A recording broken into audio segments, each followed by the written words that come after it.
के समय कभी उत्तर मत देना। क्यों? क्योंकि आप अगर क्रोध के टाइम में, गुस्से के टाइम में अगर किसी को आंसर करते हो तो हो सकता है कि आपका आंसर गलत हो सामने वाले के लिए।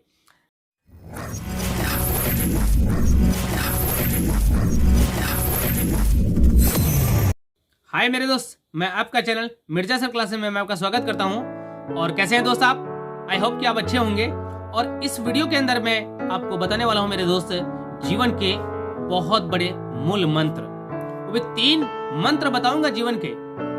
और मेरे दोस्त, कई लोग जो होते हैं उन्हें समझ नहीं आता क्या हमें कैसे करना चाहिए जीवन में, जो हम अपने जीवन में बेस्ट कर सके।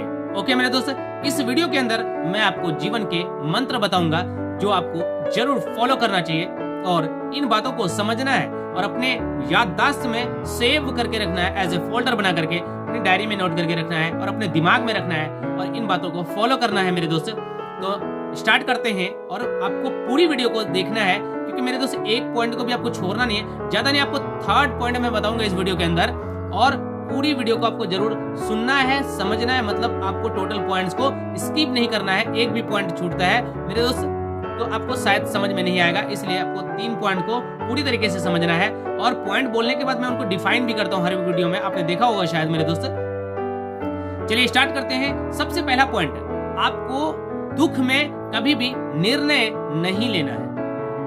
अगर आप किसी वक्त दुखी हैं तो उस वक्त आपको किसी बात का निर्णय नहीं लेना है, क्योंकि बहुत सारे लोग होते हैं कि दुख के समय अगर किसी बात का निर्णय लेते हैं तो हो सकता है कि वो गलत होने का चांसेस होता है। क्योंकि आप दुखी हैं, दुखी मन से हैं, आप निर्णय लेते हैं तो वो किस टाइप का निर्णय होगा ये कहना मुश्किल हो जाता है। इसलिए मेरे दोस्त, जिस समय आप दुखी मन से हैं, दुखी हैं बैठे हुए, तो उस समय आप निर्णय ना लें तो बेटर रहता है मेरे दोस्त। इसलिए मेरा कहना है कि जीवन के ये 3 मंत्र जो है वो काफी इंपॉर्टेंट है। तो पहला पॉइंट ये है कि आप दुखी के समय में आप निर्णय ना लें, कभी नहीं लें। ओके मेरे दोस्त। और दूसरा पॉइंट ये है कि क्रोध के समय आप अगर गुस्से में, क्रोध मतलब आप गुस्सा, अगर आप क्रोध में हैं, गुस्से में हैं, तो क्रोध के समय कभी उत्तर मत देना। क्यों? क्योंकि आप अगर क्रोध के टाइम में, गुस्से के टाइम में अगर किसी को आंसर करते हो तो हो सकता है कि आपका आंसर गलत हो सामने वाले के लिए। आप अपने फ्रेंड में, अपने सर्कल्स में, किसी भी पर्सन को अगर आप क्रोध के समय आंसर प्रोवाइड करते हो, अपने उत्तर देते हो, तो हो सकता है कि वो आंसर गलत हो सकता है। और अक्सर गलत होता है, क्योंकि क्रोध के समय में आपको ये समझ नहीं आता था हमें क्या आंसर देना चाहिए, क्या सही है, क्या गलत है। इसलिए मेरे दोस्त, गुस्से में आपको किसी को भी कोई आंसर नहीं देना चाहिए। आपको शांत होने के बाद, शांत माहौल, शांत रुकना है, आपको समझना है, क्रोध खत्म हो जाने के बाद फिर आपको आंसर देना चाहिए। इसीलिए आज आप हमेशा याद रखें आज से कि अक्सर लोग ये गलती कर जाते हैं, क्रोध के समय किसी को आंसर देते हैं और हो सकता है कि वो सामने वाले के लिए गलत हो जाते हैं और बाद में उसे पछताना पड़ता है। इसलिए मेरे दोस्त, आप बाद में ना पछताएं तो आप क्रोध के समय ही आंसर किसी को ना दें, ये काफी बेटर रहता है। ओके मेरे दोस्त।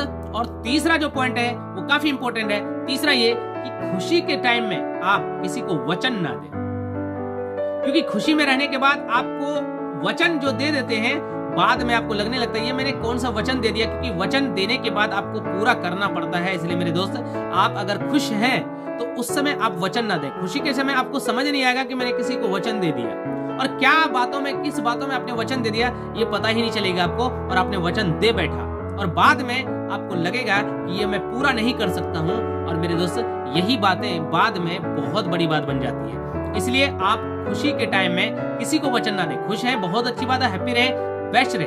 आप जब पूरी तरीके से आपका खुशी बहुत अच्छा है, अब काफी समय बीत गया, उसके बाद आप किसी को वचन दें, मतलब शांत माहौल में, आपके ब्रेन काफी शांति में है, उस समय आप किसी को वचन दें, ताकि आप वचन देते समय जरूर सोच विचार करके आप वचन देंगे, तो आपको लगेगा कि हाँ, इन बातों का मुझे वचन देना चाहिए या नहीं चाहिए। लेकिन खुशी के समय समझ नहीं आता मैं किन बात का वचन दे रहा हूँ, और वही बात आगे चल करके जब आपने वचन दे देते हैं और बाद में वो वचन पूरा करने का टाइम जब आता है तो आपको लगने लगता है कि मैं ये वचन पूरा नहीं कर सकता हूँ, लेकिन आपने खुशी में दे दिया था।